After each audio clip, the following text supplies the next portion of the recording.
Olá, pessoal! Estamos chegando com mais um Vivamente. Hoje nosso programa está abrilhantado por essa moça que está aí já na tela e eu gostaria que você conhecesse muito sobre vários assuntos a partir da generosidade. Você vai entender um pouco sobre o que significa generosidade a partir das tuas finanças.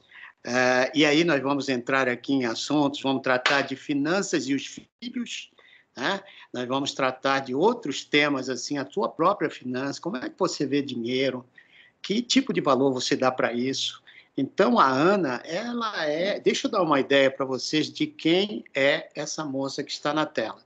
Ana Paula Ornos, ela é especialista em finanças e comportamento.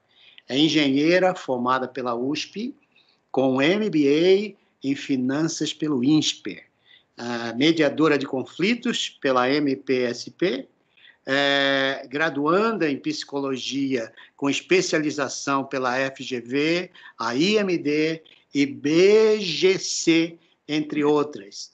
Como executiva, essa moça aí, ela foi diretora do Grupo Pão de Açúcar e membro do Conselho de Administração da empresa ambiental. Hoje ela dedica a assessorar executivos, sócios e famílias no alcance de seus objetivos. Então, ela é professora também da FGV, em Business, na Casa do Saber, e autora da coleção Educação Financeira e Valores e do livro Infanto Juvenil, Crise Financeira na Floresta. Nós vamos falar desses livros mais tarde, no final da programação, e se você estiver interessado, então, ela vai dar o endereço de onde você pode procurar essa literatura. Muito bem, Ana, depois desse tempão aqui, só falando de quem você é, eu queria te fazer aqui no primeiro bloco algumas perguntas que são bem pessoais. A primeira dela, fale um pouco da sua vida com Deus, como foi sua trajetória de fé e profissão até aqui. Ok, boa noite, pastor. Obrigada pelo convite de participar do Vivamente. É um prazer estar falando com os membros da Igreja do Morumbi. E é uma sopa de letrinhas aí que você me apresentou, mas eu estou aqui para falar um pouco de educação financeira e falar um pouco aqui, ajudar as pessoas nessa época agora de crise, né, da pandemia, de tudo isso que a gente está passando aqui no nosso país e no mundo, né? Bom, você me perguntou da minha trajetória cristã, da minha trajetória profissional. E eu nasci num lar cristão, então desde pequenininha eu aprendo desde a escola dominical, bíblica dominical, lá desde o berçário eu frequento a igreja, né? E no determinado momento, na minha infância ainda, aos 9 anos, entre 7 e 9, eu não lembro com precisão, eu sei que é bem recente, mas eu esqueci a data, mas está aí na minha infância, eu aceitei Jesus. E me batizei acho que com 9 anos, por volta disso, criança ainda, e desde então eu busco estar sempre próxima de Deus e seguir a minha vida o melhor possível que eu posso perante Jesus, né? E aí tinha até uma passagem que, quando eu era criança, que eu lia, que eu aprendia na escola bíblica, né? Que era de Moisés com as tábuas, que ele foi lá buscar as tábuas e voltou com o rosto resplandecente. Eu achava isso incrível. Eu falei, como é que Moisés falou com Deus e o olho dele voltou brilhando? E eu achava que, literalmente, né, quando eu era criança, que se eu fizesse uma oração, meu rosto brilhava. Ia brilhar. E aí, legal. E aí eu orava e olhava para as minhas amiguinhas da escola e falei, será que elas estão vendo que meu rosto está brilhando? Porque eu acabei de falar com Deus, né? E eu acredito muito, pastor, hoje, trabalhando com educação financeira e principalmente a educação financeira do ganhar, que a gente vai falar um pouco sobre isso, mas quando a gente trabalha com um propósito dedicando a vida, num propósito dentro do que Deus espera da gente, dedicando a nossa vida em oração a Deus, o nosso rosto brilha, né? E ele brilha para falar daquilo que a gente ama. E eu espero que eu possa, o melhor possível, né, dentro da educação financeira, de tudo isso que eu trabalho hoje, ajudar as pessoas e trazer uma mensagem que Deus possa estar inspirando o coração delas, né? E ter esse brilho no olhar, esse brilho que eu achava que ia estar no meu rosto, eu espero que ele esteja no meu coração, no meu olhar hoje, né? Na minha trajetória cristã. Nossa, que legal, viu, Ana? E de onde veio essa paixão pelas finanças, pela economia, por essa área tão delicada que é finanças? Parece que nem dá cola, né? Essa coisa de rosto brilhando que você tem, tá brilhando, viu? E essa ideia de finanças, de onde vem essa paixão? Então, pastor, eu sou engenheira, minha formação é engenharia. Sempre gostei da área de exatas, então números é algo que eu acho que eu tenho uma aptidão, assim, um talento para isso. Meu pai é médico, mas o meu pai, apesar de ser, eu acho que alguns conhecem meu pai, ele, apesar de estar dedicado a uma área da biológicas, né, vamos falar da saúde, ele sempre gostou da matemática financeira. Então, desde pequenininha, ele fazia contas comigo. Ele me colocava na mesa e abria calculadora econômica, o que não é muito, não é um padrão familiar, as pessoas seriam uma calculadora financeira, né, para falar com os filhos, mas meu pai fazia isso. Então, desde pequenininha, eu fazia contas com ele. Eu amava fazer o orçamento da casa, olhar as contas o orçamento de uma viagem e fazer as contas que ele me mostrava, cálculos ali quando a gente morava de aluguel, cálculo do aluguel. Então, eu acho que é algo que foi se desenvolvendo em mim desde criança. Mas eu, num determinado momento da minha vida, eu migrei para isso na minha vida profissional, porque eu fiz engenharia química, entrei num grupo químico, petroquímico, meu primeiro emprego, e lá eu comecei a trabalhar numa área mais dedicada à área técnica e tudo mais. E eu comecei, depois, a trabalhar no comercial, em vendas de produtos químicos ligados à área técnica que eu conhecia. Só que na venda, eu tinha que fazer uma proposta financeira para o meu cliente. E eu comecei a perceber que o cliente tinha uma carência ali de entender o prazo de pagamentos, a questão do estoque que ele fazia. E eu comecei a trabalhar junto com a minha venda isso que eu conhecia de criança. E foi aí que, então, eu percebi que a minha área era a área financeira. Não era exatamente a área técnica, nem a área totalmente comercial, mas sim a área de negócio e a área financeira. E fiz uma trajetória executiva, pastor, que você leu aí no meu currículo. Fui diretora do Pão de Açúcar, trabalhei em planejamento estratégico, mas decidi depois me dedicar a ajudar as pessoas com as suas finanças pessoais, que é o que eu venho fazendo hoje através aí da minha atuação no meu escritório, das palestras e dos livros que estão nas escolas. E olha que tem sido um serviço de sucesso, né, na sociedade aí, ver como você pode ajudar pessoas. Eu estava dando uma olhadinha nas suas lives aqui durante a semana, até para tirar alguma coisa que interessasse a nossa igreja. Poxa, eu acho que tudo que você faz interessa aqui ao ouvinte, né, aos nossos irmãos aí da igreja do Morumbi. E eu queria te perguntar agora, Ana, sobre a questão do Brasil e dos brasileiros. Há uma máxima que sempre o povo diz, que o problema do Brasil não é quanto ele arrecada, mas quanto ele gasta. Você acha que a gente impregnou essa cultura do gastar como pessoa, como brasileiro? Então, pastor, olha, na educação financeira, a gente tem o dinheiro ele tem um ciclo, né? Que ele tem um ciclo que é o ganhar, depois ele pode ser usar, pode ser poupado, né? O poupar, pode ser doar, ou pode ser investido através do que você poupou e ele pode alimentar o ciclo do ganhar. Quando a gente fala do sucesso na área financeira, eu vou dar aqui para os membros da Igreja do Morumbi com exclusividade a fórmula da riqueza. Posso, pastora? Uau! A fórmula da riqueza. Dá logo aí, por favor. Eu vou dar e depois o povo me joga aqui pela janela. Porque a fórmula da riqueza nada mais é do que ganhar mais do que gastar. E com isso, você entra no ciclo da riqueza, porque você vai ter uma diferença entre o que você ganha, o que você gasta e aquilo que você consegue, o excedente, você consegue reinvestir. No caso de você estar gastando mais do que você ganha, aí você está entrando na fórmula da pobreza, porque você vai estar no ciclo do endividamento, né? Aquele recurso que faltou precisa ter algum financiamento que vai ser através das dívidas. Esse balanço, pastor, ele vale para qualquer pessoa, não importa o nível salarial. Eu brinquei que é a fórmula da riqueza, porque o padrão de riqueza não está enquanto você ganha. Às vezes a gente fala, fulano de tal é rico, ele ganha tanto, ele tem um cargo alto, o que vai estabelecer se ele está indo pelo caminho da riqueza, vamos dizer, financeiramente falando, né? Não em termos espirituais, mas financeiramente falando, em valores, é que a diferença esteja com um ganho maior do que o gastar. E isso não importa o quanto ele ganha. Ele pode ter um salário mínimo e se ele gastar menos, ele vai entrar no ciclo da riqueza.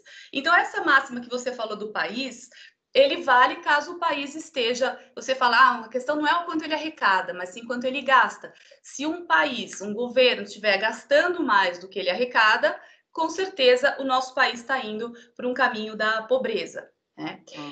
Assim como se a gente tiver rodando um PIB de um país, rodando a economia de um país, financiado pelo crédito, a gente está indo pelo caminho da pobreza, porque o crédito é dívida, e dívida não é um caminho da prosperidade monetária, vamos dizer assim, né? Então, o que acontece assim, quando a gente fala a máxima do país é que ganhar não é quanto arrecada, mas sim quanto gasta, hoje a gente está numa questão aí de saúde pública, da pandemia, de uma crise econômica, que a arrecadação caiu bastante, caiu no nosso bolso, a nossa arrecadação pessoal, né? Muitos perderam empregos, pararam de faturar, de trabalhar, etc. E o país também arrecada menos impostos. Agora o problema está no ganhar, não está exatamente no gastar. Aonde está o segredo, pastor? Está na flexibilidade. Então, a gente precisa se adaptar às situações. Se a gente percebe que a situação ela é de menor entrada, então a gente obrigatoriamente tem que reduzir os gastos. E com isso, pastor, eu vou remeter aqui ao problema na questão do autocontrole e da impulsividade. Na verdade, o problema de governos, pessoas, empresas, não está exatamente no quanto ganha ou quanto gasta, mas sim na tomada de decisão, se a pessoa está pensando no curto prazo ou no longo prazo. Se eu pensar no curto prazo, eu vou tomar atitudes impulsivas e vou gastar mais do que eu ganho. Se eu conseguir pensar no longo prazo, aí eu consigo acumular para pensar no futuro. Se eu estiver pensando no longo prazo, eu consigo enfrentar uma situação de crise, de pandemia, uma próxima situação de dificuldade, porque eu vou ter uma reserva. Se eu não tenho reserva, porque quando eu tinha um faturamento e estava vivendo bem, com receita e tudo mais, eu não pensei no prazo, no longo prazo e gastei mais do que eu ganhava naquele momento que o faturamento estava maior. Então, a questão é tomada de decisão, curto e longo prazo, impulsividade ou autocontrole. Só que isso é bonito na teoria, né, pastor? Na prática é bem difícil, né? Bem difícil a gente fazer esse autocontrole. Eu abro a geladeira e como, ou eu guardo aquele doce, não como e espero ali para ter uma vida mais saudável lá na frente. É essa disputa do nosso coração o dia inteiro, né? E é uma disputa séria essa e grave, né? Que muita gente passa dos limites, né? E daquilo que ele tem visto, né? Como salário e vai ao endividamento. Aliás, o nosso país é um dos países onde os jovens estão mais endividados nesses dias, né? Uma coisa que eu estava vendo aqui é que o povo se tornou mais generoso durante a pandemia.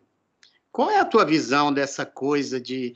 Você vê, no meio de uma situação de crise financeira que as pessoas estão passando, elas ainda se tornam generosas. Eu estava conversando com o pessoal da MIS, nossa, não está faltando absolutamente nada. A MIS tem sido abençoada por Deus nesses momentos. O que você acha disso? Que maravilha, pastor. Eu acho que... Bom, eu fico muito feliz com a Miss, porque eu acredito que nunca nos falta nada, que se a gente está... Né, Deus nos promete isso e nunca nos falta nada mesmo. A generosidade, ela pode ser desperta, né, no momento de crise. A gente pode ter alguns aprendizados aí que a gente teve na crise. Então, o primeiro reservas são muito importantes, né? Veja só, essa questão que a gente passou agora, que nunca na história, pelo menos na minha vida, eu tinha passado, vivido, e muitos, né, acho que todos nós nunca tínhamos vivido uma situação dessa mundial, mas a gente já viveu outras crises. E outras crises virão. Não, espero que não desse tamanho, nessa proporção, mas a nossa vida é cíclica, a vida econômica é cíclica, ela é de altos e baixos, sempre vai ser assim, né? A pulsação do nosso coração é cíclica, né? Então, a gente precisa, no pico, guardar para depois poder usar quando tiver uma baixa. Então, o primeiro aprendizado é reservas. O segundo aprendizado que a gente pode ter é a importância da generosidade, né? Isso que você está contando na Miss, quando a gente olha para o próximo. Eu falei da dificuldade entre impulsividade e autocontrole. Um dos segredinhos, pastor, além do planejamento, que é você parar para pensar antes e tomar a decisão antecipada, isso ajuda muito a não ficar na situação da impulsividade, na hora você não se colocar na situação de risco lá, de cair na tentação, mas tomar a decisão antes de evitar a situação ali. O segundo segredinho é treinar a generosidade. Tem um estudo da psicologia que diz o seguinte: pessoas que praticam a doação, pessoas que praticam a generosidade, pessoas que colocam o altruísmo como um valor, elas são mais equilibradas financeiramente, elas têm um autocontrole muito maior do que as pessoas que não fazem, não têm essa prática. Isso é um estudo provado cientificamente aí pela linha da psicologia comportamental. E por que isso, pastor? Porque, na verdade, quando a gente fala entre curto prazo e longo prazo, a gente está falando entre eu me satisfazer agora, imediatamente, ou eu atender algo lá no futuro que é onde a gente chama do eu estendido. Ou seja, eu sou uma outra pessoa lá no futuro que eu não sou hoje. Eu tenho que cuidar de mim, do meu eu lá do futuro. E para eu saber fazer isso, eu também tenho que ter um altruísmo. As pessoas que conseguem olhar pelo próximo, elas também conseguem olhar com amor pelo seu próximo, pelo você mesmo lá do futuro, e conseguem treinar esse autocontrole do poupar. É engraçado, né, pastor? Mas a Bíblia já dizia isso, não precisava de tanto estudo na psicologia, já diz isso, né? Que amar ao próximo como a ti mesmo, não é verdade? E isso a gente prova cientificamente na psicologia comportamental, que quem ama ao próximo como a si mesmo, consegue cuidar do próximo com a generosidade e do seu eu estendido lá do futuro, através do seu autocontrole e do poupar, quando a gente fala das finanças. Puxa, que legal, Ana. Bacana ouvir você e os teus conceitos, né, de como você lida com gente, né, de diferentes níveis sociais e dando essa orientação. Eu queria passar agora para um bloco sobre a família brasileira e as suas finanças. Graças a Deus eu tive um pai que sempre me ensinou coisas interessantes sobre dinheiro, saber poupar, como investir melhor a minha vida. E ele era uma pessoa muito sábia nesse sentido. Ana, como você vê a educação financeira dos pais para com os filhos, na maioria dos lares que você tem lidado com as suas lives? Olha, pastor, a educação financeira, ela pode ser um tripé, né? Ela pode ser um tripé entre cuidar da criança, né, ou do filho, o cuidado através da família e da escola. Então, criança, família e escola. A escola pode ajudar na educação financeira, mas nada melhor do que a educação financeira dentro de casa, né?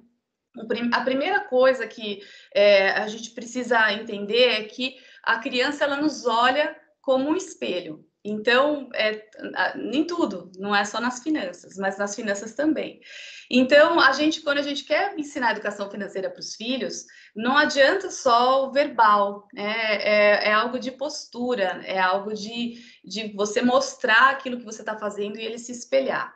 Só que nisso, pastor, é importante que os pais percebam que a educação financeira ela é composta de fundamentos.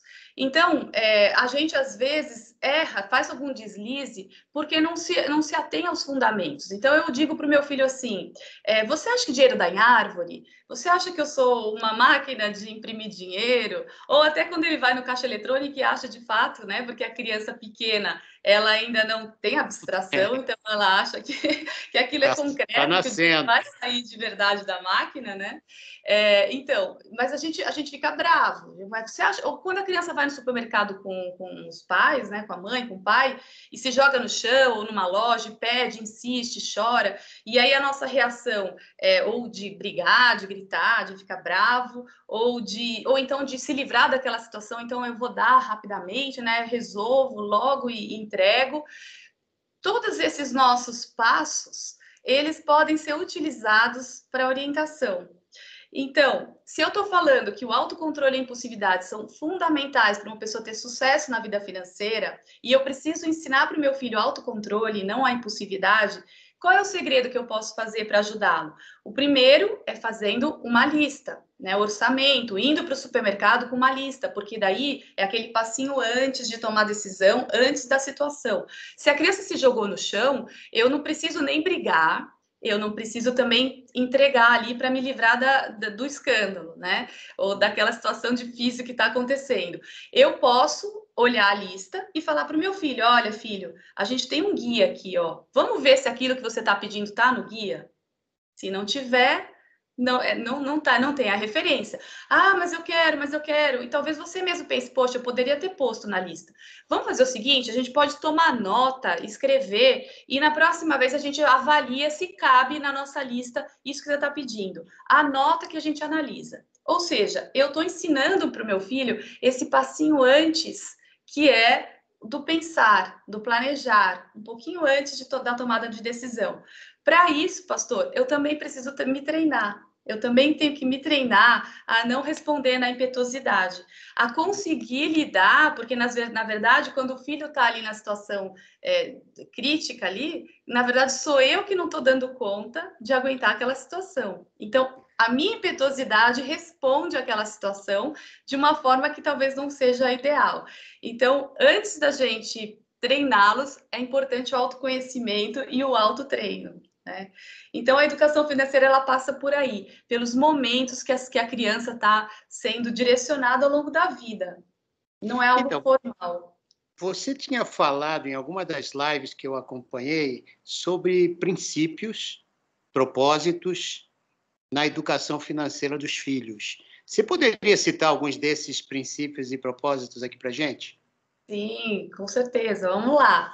Eu falo que é a paciência, né? Então, treinar a paciência, porque quando a gente sabe esperar, a gente consegue economizar e fazer melhores decisões financeiras. Quando eu não tenho paciência, eu compro antecipadamente, me endivido, pago em prestações e antecipo a compra, né? Se eu não tenho o dinheiro total. A paciência nada mais é do que o autocontrole que eu estou falando, essa disputa entre curto e longo prazo, que pode ser feita através do planejamento, que pode ser treinada através da generosidade. Generosidade é algo importantíssimo para treinar nos filhos, né? É um fundamento que eu falo da doação, o doar em dinheiro também, não é só doar um agasalho, doar em dinheiro, porque quando a gente treina a generosidade, a gente coloca a nossa vida em outra perspectiva. E é engraçado que nessa matemática, né, que parece que você doa e vai ter menos, na verdade, ela se multiplica e tem mais. Tem um versículo na Bíblia que diz o seguinte: há quem dê generosamente e vê aumentar suas riquezas. Outros retêm o que deveriam dar e caem na pobreza. O generoso prosperará, quem dá alívio aos outros, alívio receberá. É Provérbios 11, 24 e 25. Isso é provado cientificamente, pastor. Não é que eu não encaro exatamente essa passagem, aí a minha interpretação, como uma promessa. Ah, se eu dou, então Deus vai me retribuir. Na verdade, é algo que Deus colocou no modelo aí de comportamento. Quando eu dou, eu sou uma pessoa que estou saindo do meu egoísmo, de ser autocentrada, e estou olhando em perspectiva pelo próximo. Isso vai aumentar a minha capacidade de olhar o dinheiro de uma forma mais equilibrada e aumentar a minha capacidade de me amar ali no futuro para cuidar do meu futuro e da minha aposentadoria e da minha vida, não agora, mas no longo prazo. Então, ensinar para os filhos a generosidade, ensinar a paciência, ensinar o valor do trabalho, que aí depois eu falo um pouquinho sobre isso, que eu acho que merece aí uma pausa nesse atributo. Ensinar o planejamento a estabelecer prioridades, né? E também a interdependência da família, que a criança faz parte de um contexto familiar. A gente não precisa ficar poupando os filhos de situações difíceis. Por exemplo, a família está em crise, passando por uma situação complicada, mas o pai não quer mostrar para a criança, para que ela não sofra as consequências daquele aperto. Então, continua dando os presentes, continua mantendo o padrão de vida, né? E, na verdade, para a criança, ela precisa aprender a flexibilidade. Não é o segredo? A gente precisa gastar menos, se ganha menos, gastar menos. A criança precisa aprender isso. Se eu privo o meu filho de aprender isso numa situação que a vida está me colocando, eu não vou deixar para ele a alternativa dele gastar menos quando ele precisar, porque ele sempre viu o gasto fixo. né? A vulnerabilidade, pastor, é a melhor forma de ensinar para os filhos, porque eles vão aprender a transparência, eles vão se sentir seguros dentro da situação desconfortável. Porque é como um avião ali, quando a gente está em turbulência, a gente olha para a aeromoça. Se a aeromoça estiver tranquila, a gente fica tranquilo também, né? Se a aeromoça fizer cara de pânico, é melhor ali começar a apertar o cinto, que a coisa vai ficar complicada. Então, o problema não é a turbulência, o problema é a cara de pânico dos pais ou a segurança que eles passam para os filhos. Mostrar para os filhos a interdependência é muito, muito importante para que tenha um equilíbrio da criança depois quando ela for adulto. Ela vai fazer o mesmo quando ela tiver a sua própria vida financeira. Então, você pode resumir aí para a gente quais são os propósitos em verbos? Posso. Gratidão em substantivos, pode ser? Gratidão, a paciência, o valor do trabalho, a generosidade, não falei da gratidão, me desculpa, a interdependência e junto com isso o planejamento, né? No treino de tudo isso. Gratidão. Gratidão foi a última que faltou. Treinar a gratidão dá capacidade para o filho de ser feliz em qualquer situação. Porque não importa se a gente esteja ganhando muito ou ganhando pouco, a gente pode estar feliz ou triste, né? Não é Paulo que diz que aprendeu o segredo de estar feliz em qualquer situação, né? Quer seja na pobreza, quer seja na riqueza, estando alimentado ou passando fome. Em Cristo, né? Eu posso ter a felicidade independente da situação. É isso que Paulo falava, né? Ele falou: aprendi este segredo, porque é um segredo. Quando eu treino a gratidão, eu amplio a minha sensação de felicidade, independente da situação. Como eu posso treinar a gratidão para os filhos? Eu posso chegar à noite em casa e perguntar 3 coisas boas que aconteceram na sua vida, 3 coisas que a gente pode agradecer. A oração em família, agradecendo a gratidão, são treinamentos cerebrais que a gente precisa praticar. Não é simplesmente acreditar que existem e que são verdades que a gente tem que seguir, não, precisa de prática, de treinamento. Então, desculpa, vamos lá. Gratidão, generosidade, a paciência, o valor do trabalho, a interdependência familiar e o planejamento como base desses treinamentos. Tá bom? Ana, eu tô vendo que você foi muito bem ensinada pelo papai e a mamãe, é isso mesmo? Eu espero que sim, né, pastora? A gente acho que tive um exemplo em casa aí, exemplos de todo tipo. Acho que meu pai é uma pessoa que mostra bastante transparência na vida dele, vulnerabilidade. A gente passou por momentos de fome, momentos de fartura, e eu acho que talvez eu tenha aprendido isso, né, dessa vida cíclica que a nossa família passou, a saber que a gente pode ter flexibilidade, gratidão e desenvolver isso ao longo da vida. Mas eu preciso estar constantemente, pastor, em treinamento disso também. Eu estou aqui falando o que eu aprendi, falando aquilo que eu sei que é importante ensinar, mas toda vez que eu falo, eu me ouço e peço a Deus que me abençoe a conseguir também, porque é um desafio que todos nós passamos, né? Todos nós passamos. E uma coisa que você está mostrando aqui para a gente, até no teu discurso tão bonito, é que Jesus nunca deixou de fazer parte das tuas reflexões sobre dinheiro, sobre trabalho, sobre investimento. Até os textos que você está citando aqui para a gente tem tudo a ver com aquilo que você expõe para as pessoas. É interessante isso. Quando eu comecei a estudar educação financeira, eu fui buscar a Bíblia, porque o dinheiro é um tema crítico, né? Ele é um tema muito importante e crítico ao mesmo tempo, porque a gente pode enxergar o dinheiro como um pecado, a gente pode acreditar que o rico não vai entrar no reino dos céus, então eu não quero ganhar dinheiro porque eu quero entrar no reino dos céus. Então, isso tudo que que eu fui criada num lar cristão, né? E a Bíblia pode ser interpretada de diversas formas. Eu pedi muito que Deus me orientasse nos meus estudos para que eu pudesse fazer uma leitura dos ensinamentos que eu ia passar, de tudo aquilo que eu ia estudar em relação à educação financeira, ligado ao que a Bíblia diz. E o melhor livro de educação financeira que existe é a Bíblia. A Bíblia tem mais de 2.000 versículos falando sobre o dinheiro. Jesus falou mais sobre o dinheiro do que falou sobre outros temas, porque o dinheiro é muito importante na nossa vida. não o dinheiro em si, né? Mas, na verdade, como a gente se relaciona com a posse, com a propriedade, com as transações ao longo da nossa vida, né?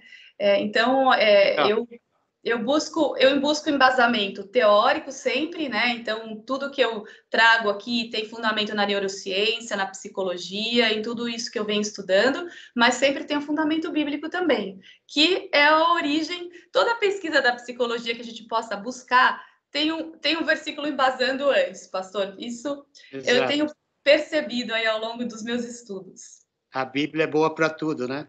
É isso aí. Ana, fala um pouquinho da tua visão sobre dinheiro, porque, pelo que nós estamos conversando aqui, essa raiz todinha aí do mal do mundo é o fato de não conhecer a Deus. É Deus e Mamon o tempo todo, essa luta de poder, de prestígio que as pessoas têm. Mas eu queria que você falasse, porque numa conversa contigo foi muito legal, porque você explanou um pouco da tua concepção da iniquidade, essa palavra, que é um estudo que você está fazendo aí profundo, né? É bíblico, mas ao mesmo tempo aplicável à realidade que você está vivendo com as pessoas no mundo. Fala um pouquinho do valor do dinheiro para a gente, em base a essa visão que você tem. Uhum. Bacana, pastor. O dinheiro, ele é neutro, né? Ele não é bom nem ruim. Quando a gente fala Deus, Mamon, saindo um pouquinho assim da questão religiosa, o dinheiro ele carrega em si três pilares: poder, prazer e segurança. São as três representatividades humanas no dinheiro, na simbologia da moeda, porque o dinheiro, na verdade, é um papel de troca, né? Uma transação. Inclusive, aqui na pandemia, o papel deu uma sumida aí do mercado. Muitos de nós começamos a trocar, voltar ao escambo, né? Então, trocar serviço por serviço, porque às vezes não tem a moeda aí para troca. Então, na verdade, não está na questão da transação, das propriedades ou posses que eu acumulo, mas sim dos pilares que carregam das minhas emoções e comportamentos por trás disso. Então, prazer, segurança e poder. Quando eu uso esses três pilares na minha vida de uma forma equilibrada, de uma forma sábia, porque todos nós precisamos de poder, de prazer e de segurança. A gente precisa disso, né? Isso pode ser equilibrado. Quando eu começo a desequilibrar, eu vou para o pêndulo, para algum lado que não é o lado bacana. E aí tem uma palavrinha aí que a gente teve numa conversa nossa, que vem de um estudo da psicologia comportamental também, que é a palavra iniquidade. E isso é um termo técnico, tem o termo na Bíblia, né? Que foi quando eu falei, poxa vida, olha só que interessante. Iniquidade, o iníquo, e tem a iniquidade que pode ser favorável, desfavorável na psicologia comportamental.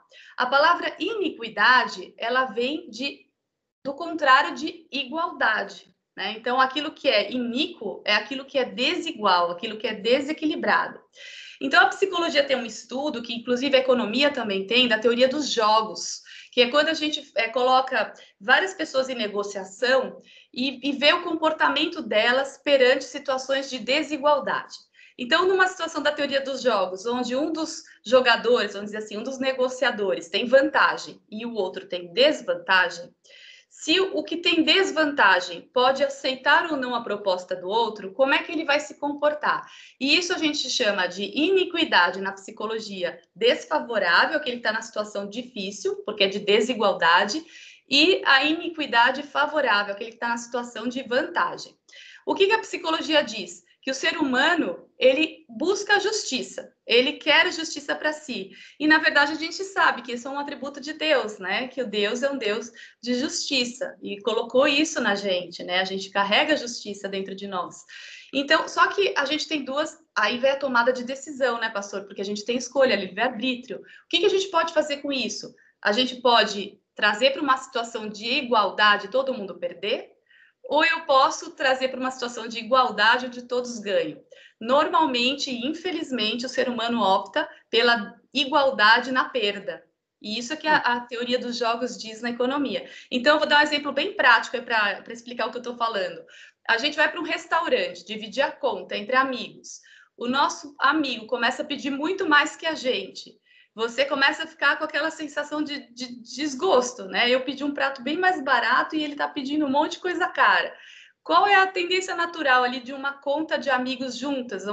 Todo mundo pedir mais. Ah, se o fulano está pedindo mais, então eu vou pedir mais também, porque afinal de contas, né, eu não vou ficar sozinho aqui gastando menos e depois rateando essa conta. Ou seja, no final, se a pessoa toma essa decisão, todo mundo sai perdendo, né? E é o que a gente costuma fazer. Agora, a gente tem um passo aí, pastor, de ir para equidade, né, de uma forma favorável no sentido de ganha-ganha de todos. E isso pode implicar na desigualdade também, né? Porque eu posso mudar o meu valor, eu posso enxergar o próximo com amor e falar, tudo bem, eu estou ganhando isso, ganho menos do que ele, mas eu vou aceitar que ele ganhe aquilo também, para que nós dois não percamos juntos, que a gente não tenha a perda em conjunto, né? Isso seria uma desigualdade, mas com uma equidade de justiça, da minha própria justiça que eu ressignifiquei.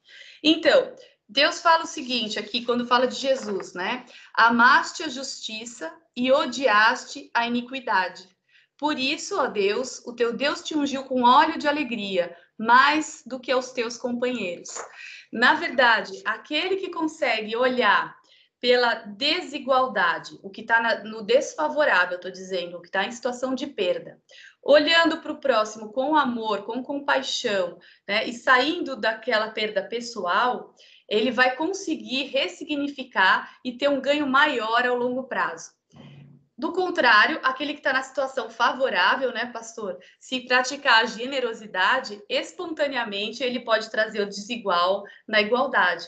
E isso a gente teve aí a oportunidade durante a pandemia de praticar, né, pastor? Eu espero que a gente consiga cada vez mais desenvolver isso dentro do nosso coração. Porque a gente pode, numa mesma situação, ter sido colocado em privação, então a gente ficou em casa, sem poder sair para fazer compras, sem poder usufruir de tudo aquilo que a gente fazia em privação. Eu posso, no momento seguinte, sair gastando desenfreadamente, praticando todos os comportamentos assim que não eram legais da minha vida, de forma exagerada, porque eu estava em privação de comportamento e agora eu vou exacerbar naquilo que eu quero. Ou ressignificar e mudar o meu comportamento para olhar pela sociedade de uma forma mais igual, né? Com mais igualdade e não iniquidade. Muito legal, Ana. Eu estava aqui, né, te ouvindo e pensando, né, como a gente tem lições a aprender com essa pandemia. Essa pandemia, sem dúvida, foi para nós uma grande universidade, né, para entendermos a dor do outro, né?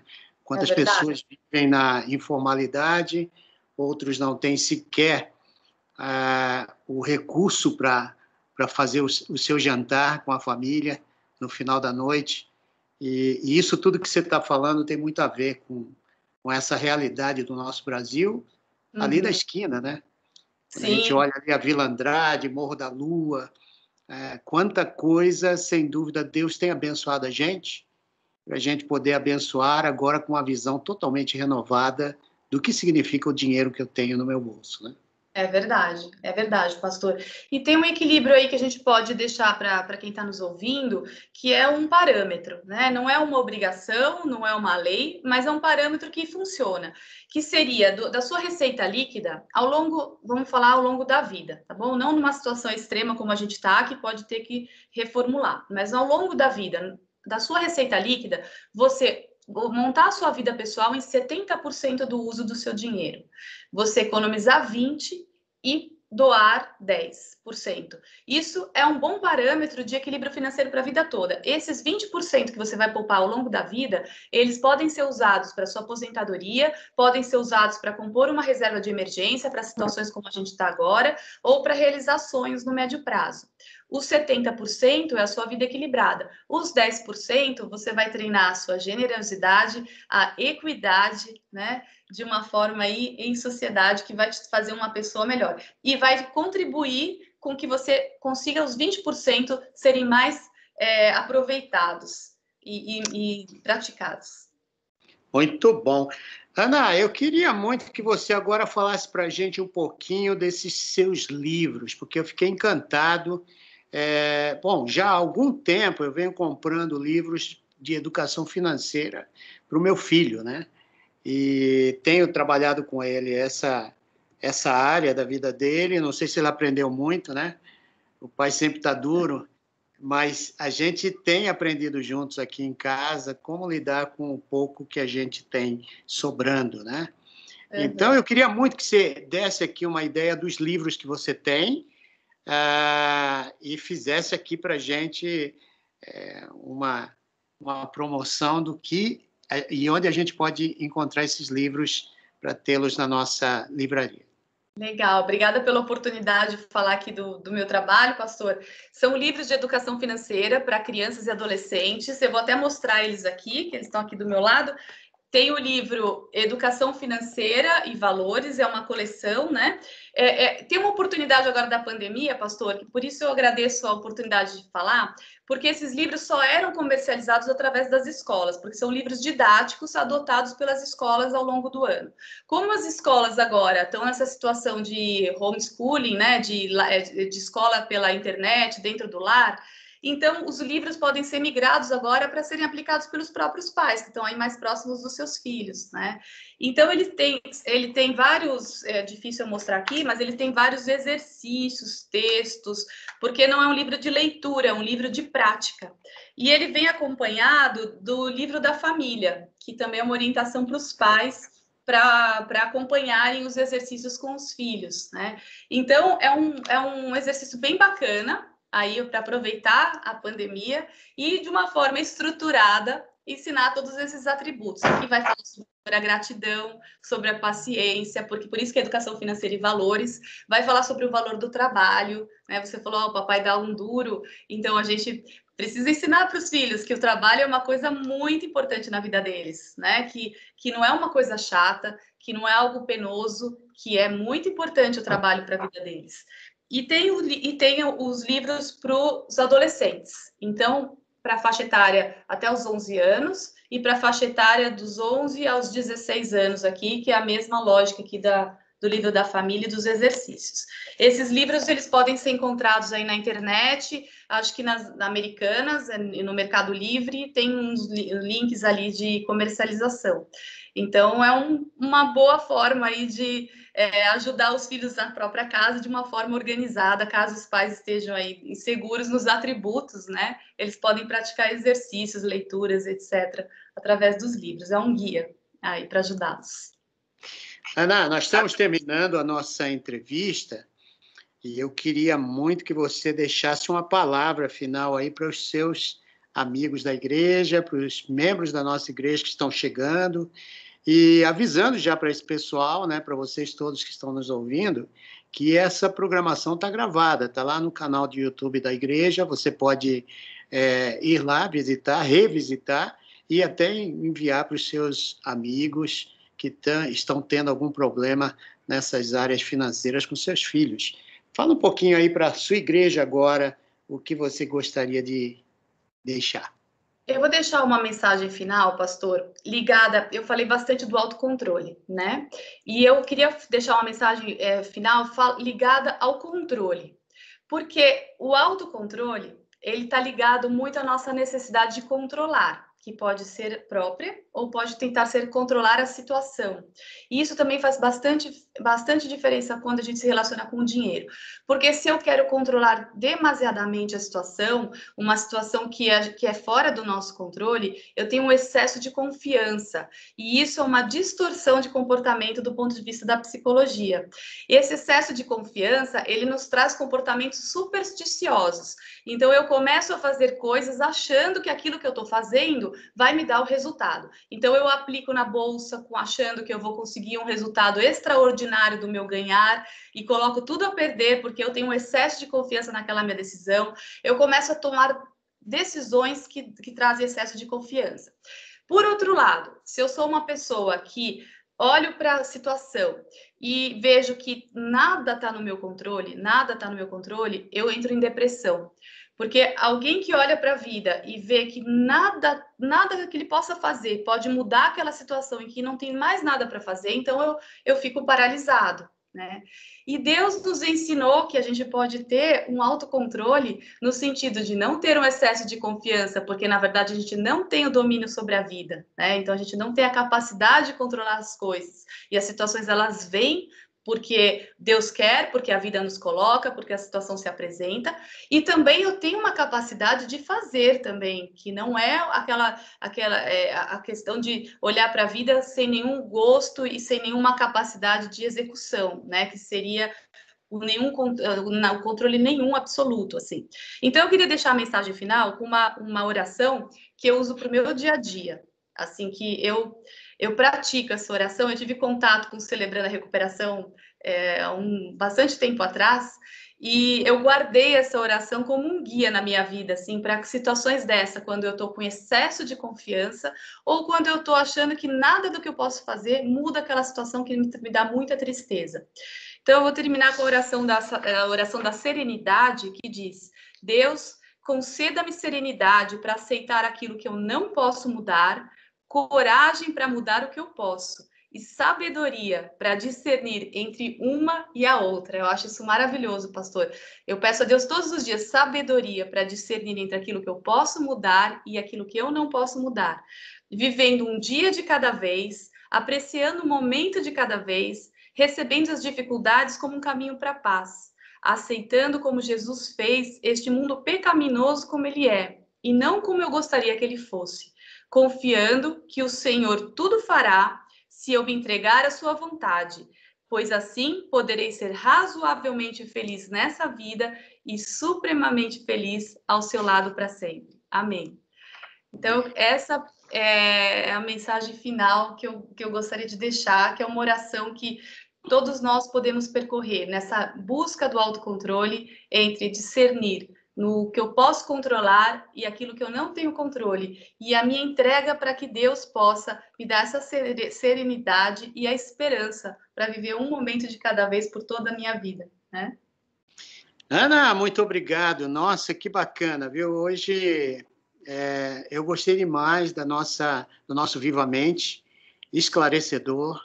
Tenho certeza que os nossos irmãos e amigos que assistiram você aqui conversando com a gente nesse bate-papo do Vivamente foi altamente inspirado com relação às suas finanças, em relação à criação de filhos. Esse vai ser um dos grandes temas para os próximos anos aí, como nós vamos levar nossos filhos adiante, e sem dúvida vamos trazer aqui muita gente falando sobre esse tema, mas hoje você deu para a gente uma grande abertura de pensamento para entender o valor do dinheiro e como usar esse recurso como bênção na vida das pessoas. A generosidade é algo fantástico, né? Eu acho que a gente aprende isso fazendo. Quando você participa da dor do próximo, você começa a entender a vida de uma maneira tão mais bonita, e você dá significado a tudo que você tem, e é muito mais agradecido, né? E você pode ensinar seu filho o caminho que ele deve andar, para que quando cresça, nunca se desvie.